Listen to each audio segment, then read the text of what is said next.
तो सीजन 2 की शुरुआत में हम देख पाते हैं कि दुनिया केसर को रिलीज करने की डिमांड कर रही है, क्योंकि एक तो वो मोटिवेशनल स्पीकर टाइप है और दूसरा उसके खिलाफ सीबीआई के पास कोई भी सबूत नहीं था। मीनवाइल हम नैना को देखते हैं जो कि डिप्रेस्ड हुए निखिल से डिवोर्स चाहती है। उनकी बेटी रिया निखिल के डिसीजन की वजह से उनके साथ नहीं थी। लोलार की मौत से सब दुखी है। डीजी अब ये केस छोड़कर धर्मशाला हिमाचल प्रदेश में मौंक वाली जिंदगी बिता रहा है और निखिल खुद को खत्म करने की भी कोशिश करता है, लेकिन नुसरत उसको बचा लेती है। निखिल अब यहाँ पर पिल्स और सिगरेट्स का सहारा लेने लगा था जीने के लिए। खैर अब लोलार की जगह लेने उसकी स्टूडेंट ईशानी केस पर आती है, जहाँ पर उसका शक सीधा रसूल पे था कि रसूल काफी ज्यादा झूठ बोल रहा है, क्योंकि इसकी स्टेटमेंट 100% बिल्कुल मैच करती है। और लोलार सर हमेशा कहा करते थे कि जब केस में सब कुछ बिल्कुल 100% सही दिखे तो कुछ तो गड़बड़ है। ईशानी सीबीआई हेड से सब कुछ शेयर करती है, लेकिन रसूल पे कोई भी शक नहीं करता, क्योंकि वो कई सालों से वहाँ पर लॉयल होकर काम कर रहा था। लेकिन हम जानते हैं कि वो शुभ से मिला हुआ था और उसने ही लोलार को मारा है। खैर अब सीबीआई शुभ के पिछले वार से तो उभर ही नहीं पाई थी कि तभी शुभ के द्वारा निखिल को कुछ नए कोऑर्डिनेट्स मिलते हैं, जो कि कुछ और नहीं बल्कि एक न्यू डेड बॉडी की तरफ इशारा कर रहे थे, जो कि एक आइस फैक्ट्री के अंदर होती है। वहाँ पर बर्फ के अंदर जमी हुई एक बॉडी मिलती है, जो कि अगले अटैक के लिए एक पजल थी, जिसको सीबीआई को सुलझाना था। इसके लिए निखिल केसर को बहुत मारता भी है और सीबीआई को केसर को कस्टडी में रखने में काफी दिक्कत आ रही थी। ऐसे बिना सबूत के किसी को भी इस तरह से कस्टडी में रखना बहुत मुश्किल था। हर जगह सोशल मीडिया पे हैशटैग्स ट्रेंड कर रहे थे कि केसर को आजाद करो।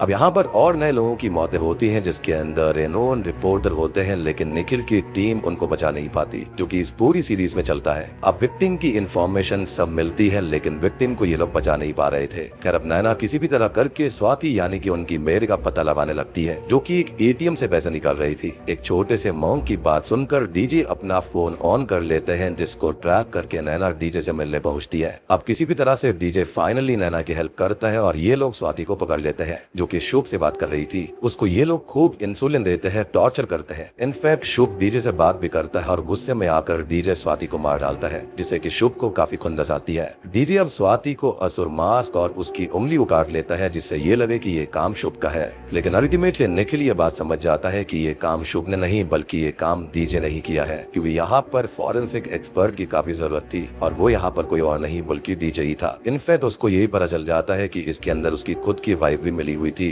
लेकिन ऑब्वियसली वो यहाँ पर कुछ कर नहीं पाता, क्योंकि उसको पता था कि यहाँ पर जस्टिस सर्व हो चुकी है। अब निखिल और उसकी टीम तो ऑफिशियली काम करती है, लेकिन नैना और डीजे अनऑफिशियली इस पर काम कर रहे थे। खैर अब एक वियर्ड चीज होती है कि बांग्लादेश में उसके साथी जो होते हैं और इंडिया के अंदर जो साथी होते हैं, वो मिलकर एक साइबर अटैक करते हैं, जिस दौरान शुभ 3 लोगों को मार डालता है। उनके हाथ में असल में पीस मेकर्स लगे हुए थे, लेकिन वो एक साथ ही खराब हो जाते हैं, जिससे 3 अच्छे लोग मारे जाते हैं। और जिसने ये काम किया था वो शुभ का ये आदमी था पुष्कर जौहरी, जिसको ये लोग सीसीटीवी कैमरा के जरिए पहचान कर उसकी तलाश में लग जाते हैं। ये व्यक्ति 2 साल पहले एक फर्म के लिए ग्राफिक डिजाइनिंग किया करता था, जहाँ पर सेक्सुअल असॉल्ट के चलते उसको काम से निकाल दिया गया और उसके बाद में वो क्या कर रहा था इनको ज्यादा कुछ पता नहीं चलता, लेकिन नाउ वी नो कि वो शुभ के लिए काम कर रहा था। इनफैक्ट इनको उसकी लोकेशन मिल जाती है, जहाँ पे जाने पे निखिल को उसकी बेटी की ड्राइंग्स वगैरह उसके हॉल में मिलती है, जहाँ पे उनको यूवी लाइट से वॉल पर शुभ के द्वारा ही दिया गया एक बहुत ही क्रिप्टिक मैसेज मिलता है और कुछ लोकेशन के कोऑर्डिनेट्स मिलते हैं, जिसके जरिए उनको एक और बॉडी लेक में मिलती है, जो कि किसी लड़की की थी। दूसरी तरफ डीजे का कहना था कि शुभ को पकड़ना है तो उसका पास्ट पता लगाना होगा। उसका मानना था कि जब शुभ जेल में था तो आग लगने के बाद वहाँ से वो अपने 3 और साथियों के साथ भागा, तो उनका पता लगाने वो वाराणसी में जाता है। वहाँ से उसको 3 नाम मिलते हैं, जगदीश मुन्ना, बलबीर जुबैर और ओम पांडे, यानी शुभ के साथ 3 लोग और भागे थे। इसके अंदर डीजे को पता चलता है कि जगदीश को तो शुभ ने पहले ही मार दिया, क्योंकि वो उसके किसी काम का नहीं बचा था। उसको ये पता चलता है कि ओम पांडे को पहले ही पकड़ कर वो मार चुके हैं, तो यहाँ पर बस अब बलबीर ही बचा था, जो कि बचा हुआ था, और शुभ के 2 मेन साथी मारे गए थे। अब कहानी में ट्विस्ट आता है जब एटीएफ टीम और उसका लीडर पॉल इस केस को टेक ओवर कर लेता है और अब निखिल, ईशानी, नुसरत, रसूल को पॉल के अंदर में न्यू लोकेशन में काम करना पड़ता है। एज पॉल को ये लग रहा था कि उनकी लोकेशन, इंफॉर्मेशन सब कॉम्प्रोमाइज्ड है, और सबसे बड़ी बात की नैना और डीजे इन सबसे ज्यादा प्रोग्रेस इस केस में कर रहे थे, क्योंकि वो शुभ के बिल्कुल रूट्स तक चले गए थे कि आखिर पुलिस स्टेशन में आग लगने के बाद शुभ कहाँ कहाँ गया था, जिस जिससे उसने इतनी तबाही मचानी शुरू कर दी। और सबसे बड़ी बात कि नैना को एक डार्क वेब का लिंक मिला था जिसको शुभ और उसके मेंबर्स इस्तेमाल कर रहे थे सब कुछ प्लानिंग करने में, जहाँ पर उनको एक वियर्ड यूजर के मैसेजेस मिलते हैं।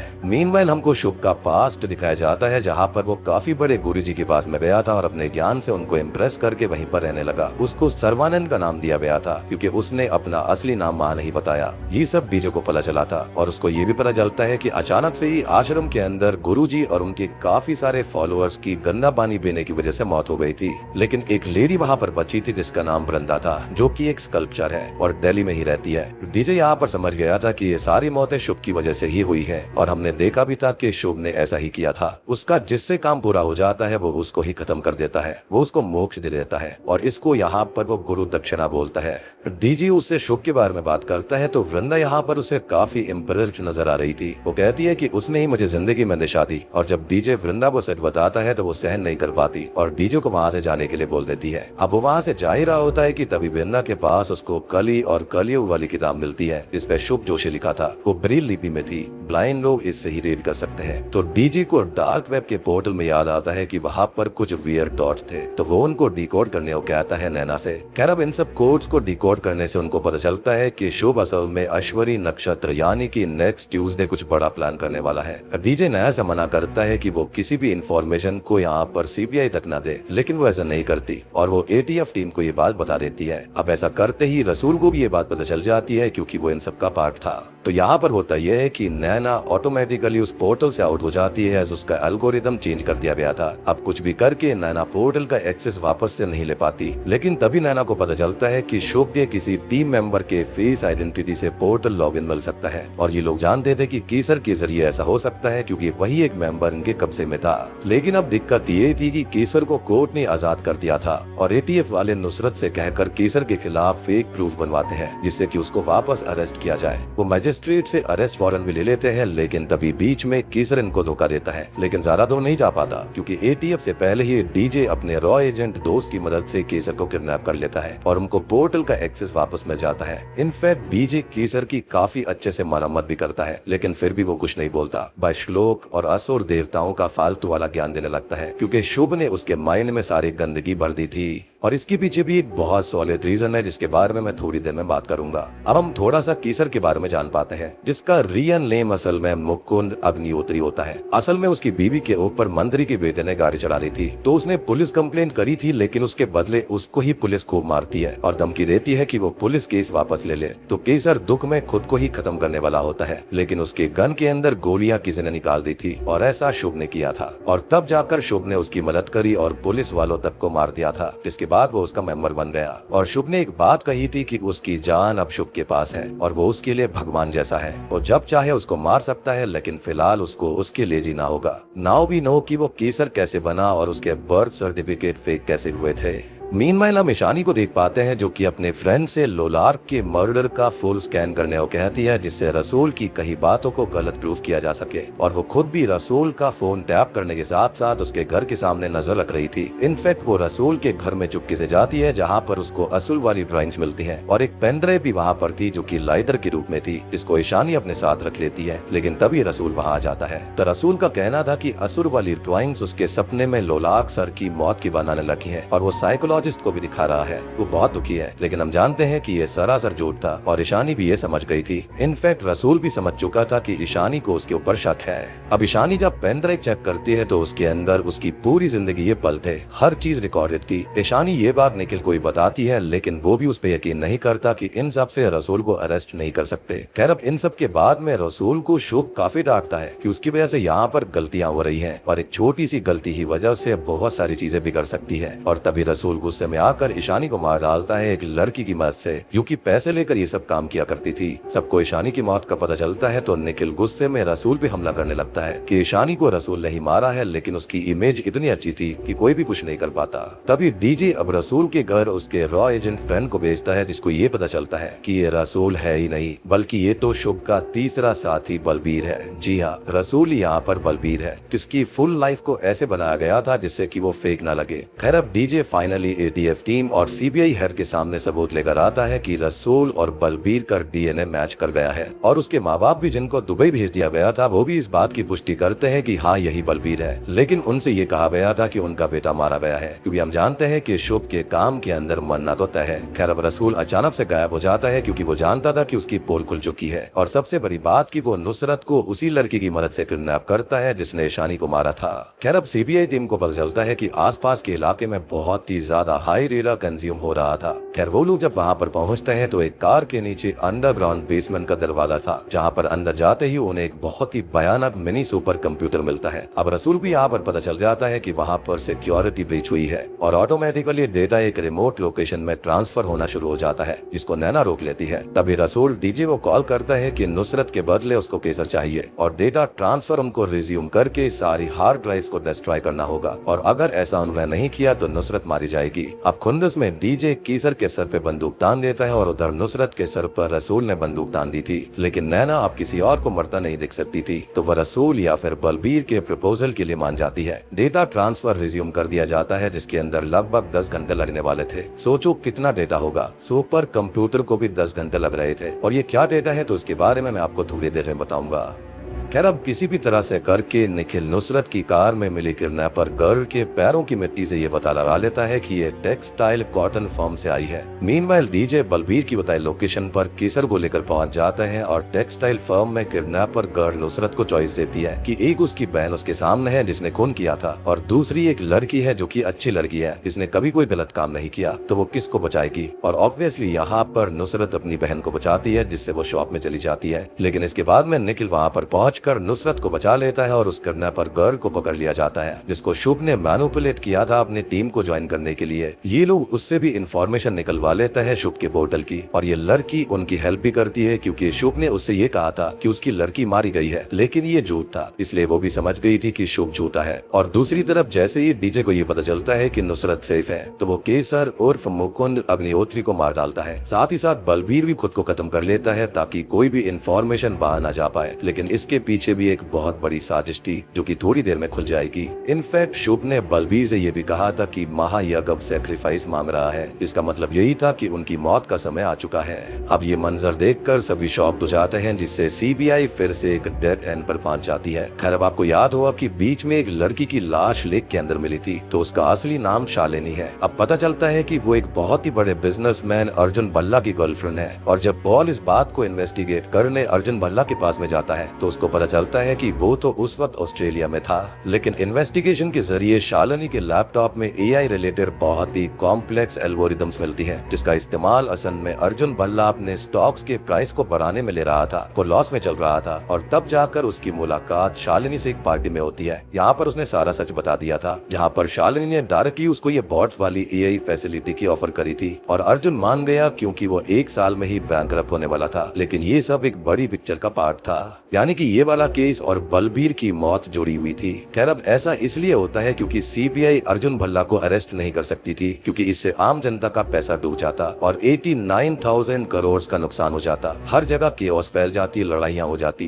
तभी बलबीर की एक हार्ड ड्राइव जो कि सीबीआई ने उसकी नजरों से बचा ली थी, उसके अंदर उनको बहुत सारे विक्टिम्स के पर्सनल वीडियोस मिलते हैं। सिर्फ ईशानी नहीं बल्कि डीजे, उसकी वाइफ, निखिल, नैना, सबकी पर्सनल लाइफ वहाँ पर थी। अर्जुन भल्ला, बड़े से बड़े आदमी, मंत्री, आरबीआई गवर्नर, सब। असल में शुभ ने एक ऐसा सिस्टम बनाया था जिसके जरिए वो फ्यूचर प्रेडिक्ट कर रहा था, कौन कौन उसके रास्ते में आ सकता है, उन सब का ध्यान रख रहा था। और ये था असल रीजन कि वो सबको मार रहा था। वो लोग रैंडम नहीं थे बल्कि शुभ के सिस्टम ने ये प्रेडिक्ट किया था कि ये लोग उसके रास्ते में आ सकते थे और यहाँ पर कौन कैसा किस सिचुएशन में रिएक्ट करने वाला है ये भी उसने प्रेडिक्ट कर लिया था। जैसे डीजे को निखिल अरेस्ट करेगा कि नहीं तो उसकी 98% प्रोबेबिलिटी थी और ऐसा ही हुआ था। और शुभ की ऐसे ही हर सिचुएशन के ऊपर नजर थी, वो हमेशा सीबीआई से एक स्टेप आगे था। इनफैक्ट निखिल को पता चलता है कि वो, डीजे, पूरी सीबीआई के साथ साथ सारी ह्यूमैनिटी शुभ के लैब रैट की तरह थी जिसके ऊपर वो एक्सपेरिमेंट कर रहा था, उनके बिहेवियर को स्टडी कर रहा था ताकि वो उनसे हमेशा एक स्टेप आगे रहे। और ऐसा काम तो शायद भगवान ही कर सकते हैं, यानी कि वो यहाँ पर फेक गॉड बनना चाह रहा था। असल में उसका असली मकसद था कली युग को अपने चरम सीमा पर लेकर जाना, जिससे कि जो विष्णु जी के 10वें अवतार कल की है वो यहाँ पर जन्म लेंगे और शुभ उनको मार दे क्योंकि वो खुद को कली मानता है। खैर अब डीजे के पास में वृंदा का कॉल आता है और वो जाकर उससे एक इन्फॉर्मेशन लेता है कि शुभ असल में एक प्रोफेसर के साथ काम कर रहा था और डीजे कॉलेज पहुंच जाता है, जहाँ पर उनको प्रोफेसर की जली हुई लैब मिलती है, जहाँ पर उसको प्रोजेक्ट अश्वत्थामा की किताब मिलती है जो कि शुभ और उस प्रोफेसर ने मिलकर बनाया। एक ऐसा एआई प्रोजेक्ट जिससे हर इंसान के बिहेवियर को स्टडी करके फ्यूचर प्रेडिक्ट किया जा पाए। लेकिन शुभ पहले से जानता था कि डीजे वहाँ पर आएगा, तो उसके लिए पहले से ही एक नोट था कि मैं हर चीज में एक कदम आगे रहूंगा। तभी हम पास्ट में ये देख पाते हैं कि असल में शुभ ने प्रोफेसर का इस्तेमाल करके एआई प्रोजेक्ट पूरा कर लिया था, जहाँ पर वो खुद पे टेस्ट करने के लिए बोलते हैं, जहाँ पर सिस्टम ये प्रेडिक्ट करता है कि शुभ प्रोफेसर को जान से मार देगा। जहाँ पर प्रोफेसर हंसकर डाल देते हैं कि इस सिस्टम के अंदर मोरालिटी की कमी है और ये परफेक्ट नहीं है। लेकिन सून प्रोफेसर को रियलाइज होता है कि उसकी चाय के अंदर शुभ ने जहर दिया है जिससे उनकी मौत हो जाती है और ये सिस्टम बिल्कुल सही था। अब शुभ यहाँ पर सच में कली बन चुका था। इनफैक्ट वो अपने प्रिय दादाजी नीलकंठ जोशी तक को भी मार डालता है ताकि वो सारे के सारे प्यार और रिश्तों से आजाद हो जाए। लेकिन अब आपके मन में सवाल होगा ये कि शुभ ने आखिर लोगों का बिहेवियर स्टडी कैसे किया। कुछ लोगों का स्टडी तो वो कर सकता है, लेकिन पूरी दुनिया के बिहेवियर को स्टडी करने के लिए तो बहुत बड़ा डेटा चाहिए, क्योंकि बिना डेटा के किसी भी सब्जेक्ट को स्टडी नहीं किया जा सकता। और यहाँ पर रोल आता है एक सोशल मीडिया प्लेटफॉर्म का, जिसके सर्वर्स को शुभ हैक कर लेता है और उस कंपनी की ओनर को धमकी देता है कि वो जानता है कि कंपनी उनके यूजर्स के डेटा को सीक्रेटली स्टोर कर रही है और बेच भी रही है। अब इस चीज से कंपनी ओनर डर जाती है कि उनकी कंपनी बर्बाद हो जाएगी, तो शुभ उनको कहता है कि उसको इंडिया में उनका जो डेटा सेंटर है उसका एक्सेस चाहिए। अब सोशल मीडिया कंपनी को मजबूरी में बात माननी पड़ती है और यूजर्स के माइक और कैमरा एक्सेस के जरिए ही डेटा चुराया जा रहा था। इसलिए शुभ के पास इतना डेटा था स्टडी करने के लिए और सबकी वीडियोस फोटोज भी उसके पास थी। ये चीज चोरी छुपे हो रही थी, इसलिए किसी को भी इन चीजों का पता नहीं चलता था। और ये सब देखकर सुनकर तो मेरी इतनी फट रही है, क्योंकि हम सब लोग भी यहाँ पर सब कुछ इस्तेमाल करते हैं, तो क्या पता ये कंपनीज हमारा भी डेटा चुरा रही हो। खैर शुभ के लिए एक सीक्रेट डेटा सेंटर रख दिया जाता है जिसको ऑपरेट कौन कर रहा था। सोचो तो आपको याद होगा कि शुरुआत में 3 लोग पेस मेकर्स खराब होने से मारे गए थे, जिसका शक एक ग्राफिक डिजाइनर पुष्कर जौहरी पर था। तो इन सर्वर्स को वही ऑपरेट कर रहा था। नैना ये सब पता लगा लेती है और जब एटीएफ टीम वहाँ पर जाती है तो वो खुद को ही शूट कर लेता है और जो उसके पास से रिकवर होता है टीम अपने पास रख लेती है। खैर अब तभी अचानक से ही होता ये है कि मीडिया के ऊपर मरे हुए बलबीर की एक वीडियो वायरल होती है, यानी कि मरने से पहले उसने एक वीडियो रिकॉर्ड करी थी जहाँ पर वो ये बता रहा था कि अर्जुन भल्ला शालिनी की मदद से स्टॉक मार्केट को मैनिपुलेट कर रहे थे और उनका स्टॉक कितना हाई खुद से नहीं गया बल्कि एआई सॉफ्टवेयर बॉट से हुआ है। इनफैक्ट ये सब शुभ और बलबीर का प्लान था। उसने मरने से पहले इस वीडियो को रिकॉर्ड कर लिया था जिससे सीबीआई फंस जाए। और मैंने आपको बताया भी था कि यहाँ पर शुभ और अर्जुन भल्ला में लिंक है, तो यहाँ पर ये वही चीज थी और यहाँ पर ये एक बहुत बड़े प्लान का पार्ट था। लेकिन वो कैसे? तो बलबीर बोलता है कि सीबीआई इसमें मिली हुई है। जी हाँ, और यही रीजन था कि आरबीआई गवर्नर ने भी रिजाइन कर दिया था, क्योंकि अर्जुन भल्ला और आरबीआई गवर्नर की वीडियो साथ में थी। अब सीबीआई के ऊपर इल्जाम लगता है कि इसके अंदर उन्होंने अर्जुन भल्ला की मदद की और गवर्नमेंट भी मिली हुई है। बेसिकली वो खुद को शहीद दिखाकर सबको फंसवा देता है और जैसे ही अर्जुन भल्ला को यहाँ पर अरेस्ट किया जाता है पूरा का पूरा स्टॉक मार्केट गिर जाता है, जिससे पब्लिक का गवर्नमेंट और सीबीआई पुलिस से विश्वास उठ जाता है। जनता में लड़ाई होने लगती है, बैंक बिखर जाते हैं, सिस्टम खराब हो जाते हैं और इसी प्लान के जरिए शुभ कली युग को उसके चरम सीमा पर ले जाना चाहता था, जिससे लोग मरे और विष्णु जी के 10वें अवतार यानी कि कल की धरती पर आए, जिससे कि शुभ उनको खत्म कर पाएगा। इनफैक्ट शुभ खाली उस डेटा को यूज नहीं कर रहा था बल्कि वो फेक वीडियोस बनाकर हर जगह कियोस्क फैला रहा था। लेकिन सीरीज के अंदर ट्विस्ट तब आता है जब एक 11 साल का मोंक अनंत, जो कि डीजे के साथ स्टार्टिंग में था, वो मिरेकल सिखाने लगता है। अपने यहाँ पर जहर से एक मोंक को बचाता है। लैंडस्लाइड होने से पहले ही बस को रोक कर लोगों को बचाने लगता है। किडनैप हुए लोगों को ही बचाता है, जिससे हर जगह शांति फैल जाती है। क्योंकि अनंत की भी IQ काफी अच्छी थी, उसको लाइफ का काफी ज्ञान था। इस चीज से लोगों में भगवान के लिए फिर से आस्था जाग जाती है, जिससे शुभ चिढ़ जाता है। और सबसे बड़ा ट्विस्ट ये था कि ये सब डीजे का ही प्लान था। जी हाँ, उसने ये सब किया जिससे कि शुभ चिढ़े, गुस्से में आए और वो अनंत को कल की अवतार समझकर गलती करे। और ऐसा होता भी है। शुभ गुस्से में डीजे से बात करता है, लेकिन वो जानता था कि अनंत डीजे के द्वारा ही बनाया गया एक रास्ता है उसको हराने के लिए। लेकिन शुभ चैलेंज फील कर रहा था और वो अनंत को एक डिबेट में आने के लिए बोलता है। वो दुनिया को दिखा दिखाना चाहता था कि जिसको भगवान मान रहे थे वो मात्र इंसान का बनाया हुआ एक प्यादा है। अब डीजे अनंत को हर तरह से बचाना चाहता था और अनंत इस डिबेट के लिए मान भी जाता है, जहाँ पर उन दोनों के बीच में बहुत सही डिबेट होती है, जिस दौरान शुभ एक बॉम्ब बटन अनंत को भिजवाता है कि उसके पास में शाम तक का वक्त है। वहाँ पर दो बटन थे, एक था उस जगह का जहाँ पर भगवान को मानने वाले बहुत है और एक वो जगह जहाँ पर हर कोई फैक्ट्स को मानता है। और अगर अनंत ने एक बटन चूज नहीं किया तो दोनों ही जगह के हजारों लोग मारे जाएंगे। डीजे तभी डिसाइड करता है कि वो अब और गेम नहीं खेलेंगे। वो उस बटन को ही तोड़ देता है और शुभ के पोर्टल से नैना को दो लोकेशन से मिल जाती है कि ये अटैक कहाँ पर होने वाला है। एक तो थी वो जगह जहाँ पर भगवान के भक्त आते थे, यानी कि मुक्ति घाट, और एक होता है कॉन्फ्रेंस सेंटर जहाँ पर साइंस को मानने वाले साइंटिस्ट और डॉक्टर आए हुए थे दुनिया भर से, और दोनों ही जगह पर बॉम्ब प्लांटेड था।